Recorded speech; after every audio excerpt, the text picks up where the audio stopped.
বৈষম্য বিরোধী আন্দোলনে আবু সাঈদ হত্যাকাণ্ড তদন্তে ঘটনাস্থল পরিদর্শন করেছে আন্তর্জাতিক অপরাধ ট্রাইব্যুনালের ১২ সদস্যের দল। সকালে prosecutor barrister S M Moinul করিমের নেতৃত্বে দলটি রংপুরের বেগম রোকেয়া বিশ্ববিদ্যালয় এলাকা পরিদর্শন করে। এ সময় prosecutor barrister S M Mainul Karim জানান, এক সপ্তাহ আগে ট্রাইব্যুনালে আবু সাঈদ হত্যার অভিযোগ এসেছে।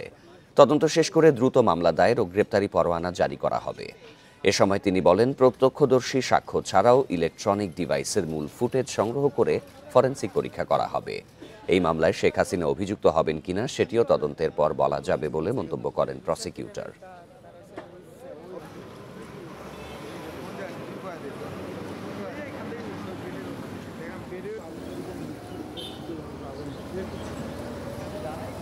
অভিযোগ আকারে যায়, আমরা এটা তদন্ত করি, তো প্রাথমিক সত্যতা পেলে তখন এটাকে মামলা হিসেবে আমরা গ্রহণ করি। আমাদের যে আলাদা তদন্ত সংস্থা, তাদের ১২ জনের একটা টিম আমরা এসেছি।